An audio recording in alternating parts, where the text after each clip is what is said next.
انفوگانر کے ناظرین کو السلام علیکم۔ تاریخ اسلام کے نام سے قسط وار کہانیوں کا ایک سلسلہ جو ہم شروع کرنے جا رہے ہیں، اس کا پہلا حصہ حاضر خدمت ہے۔ عرب تاریکی کی راہوں میں۔ اسلام سے پہلے عرب تاریکی میں ڈوبا ہوا تھا۔ لوگ خدا واحد کو بھول چکے تھے۔ ہر طرف جاہلیت کا دور دورہ تھا۔ عرب کی سرزمین پر خدا کا نام لیوا کوئی نہ تھا۔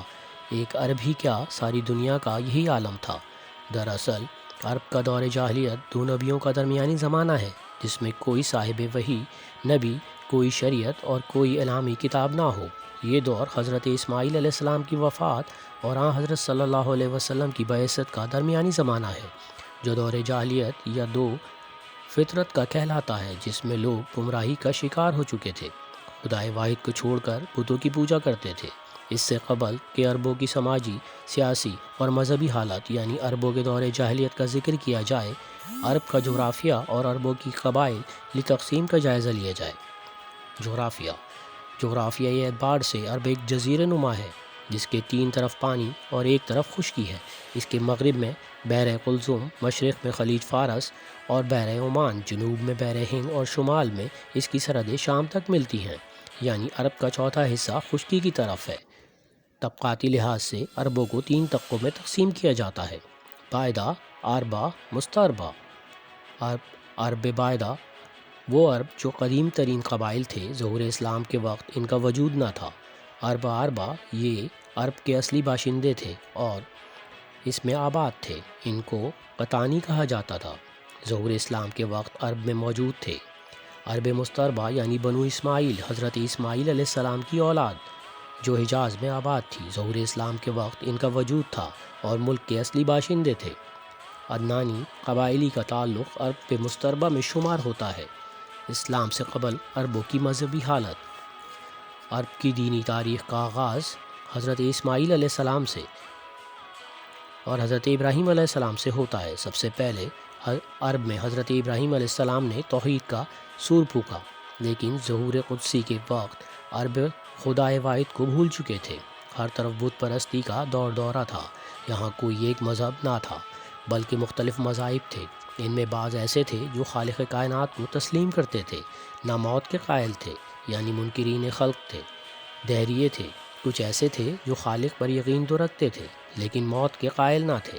انہی عربوں میں ایسے لوگوں کی کمی نہ تھی جو خالق اور قیامت کے پر تو یقین رکھتے تھے، لیکن جزا و سزا ان کے لیے کوئی چیز نہ تھی۔ اور ایسے لوگ بھی تھے جو انبیاء اکرام کے منکر تھے۔ ان کے نزدیک کوئی انسان نبی نہیں ہو سکتا تھا۔ ان کے نزدیک اگر کوئی نبی بنا کر بھیجا جائے تو کسی فرشتے کو ہونا چاہیے۔ ان کا ذکر قرآن میں آیا ہے اور کہتے ہیں، یہ کیسا رسول ہے جو کھاتا پیتا ہے اور بازاروں میں چلتا پھرتا ہے؟ اس کے پاس کوئی فرشتہ کیوں نہ اتارا گیا جو اس کے ساتھ لوگوں کو ڈراتا؟ ان کے مختلف مذاہب اور مختلف عقائد تھے۔ فرشتوں کو خدا کی بیٹیاں تصور کرتے تھے، جنات کی پرستش کرتے تھے، چاند سورج کی پوجا ہوتی تھی۔ سب سے زیادہ عرب میں بت پرستی کا زور تھا۔ ان کے مختلف بت تھے جو زندگی کی تمام ضروریات پوری کرتے تھے۔ کوئی پانی کا دیوتا تھا، کوئی بارش کا۔ یہی بت خیر و شر کے مالک تھے۔ ظہور اسلام کے وقت مختلف قسم کے بتوں کی تعداد 360 تھی جو خانہ کعبہ میں رکھے گئے تھے۔ ان میں سب سے بڑا بت ہیل تھا جو خانہ کعبہ کی چھت پر نصب تھا۔ بت پرستی کا بانی عمرو بن حی نامی شخص تھا، جس کا نام ربیہ بن حارثہ تھا۔ عرب کا مشہور قبیلہ قزا کی نسل سے تھا۔ ان کی بت پرستی کی ابتدا اس طرح ہوتی ہے: اس سے پہلے بنو جرہم خانہ کعبہ کے متولی تھے۔ عمرو بن حی نے بنو جرہم کو مکہ سے نکال کر خود حرم کا متولی بن گیا۔ ایک دفعہ شام کے کسی شہر میں گیا، وہاں کے لوگوں کو بتوں کی پوجا کرتے دیکھا تو پوچھا، ان کو کیوں پوجتے ہو؟ انہوں نے کہا، یہ حاجت روا ہیں، لڑائیوں میں فتح بت ہی دلاتے ہیں، قحط میں پانی برساتے ہیں، غرض تمام ضروریات کو پورا کرنا انہی کا کام ہے۔ بتوں کے متعلق کرشمے سن کر عمرو بھی ان کا گرویدہ ہو گیا اور چند بت عرب میں لا کر خانہ کعبہ کے آس پاس رکھ دیے۔ خانہ کعبہ مرکزی حیثیت حاصل تھی، اس لیے تمام قبائل نے اس کی تقلید کی اور اس طرح تمام عرب میں اس رواج کو اپنا لیا اور عمرو کی اس تقلید نے پورے عرب کو بت پرست بنا دیا۔ لیکن اس واقعے سے یہ ثابت ہوتا ہے کہ بت پرستی عرب سے پہلے دنیا کے دوسرے حصوں میں عام تھی۔ عمروں کی بت پرستی کی ابتدا سے تمام عرب بتوں کو خدا کے پاس جانے کا ایک وسیلہ سمجھتے تھے، یہاں تک کہ ظہور اسلام کے وقت بت پرستی اپنے انتہائی دور میں تھی۔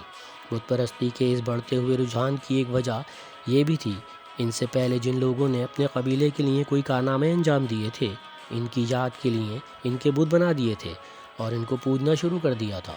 اس طرح ان کے بڑے بڑے بت ان کے اسلاف کی یادگار ہی تھے، جن کی پوجا ظہور اسلام کے وقت عرب میں ہوتی تھی، اور خانہ خدا ان بتوں کا مرکز تھا۔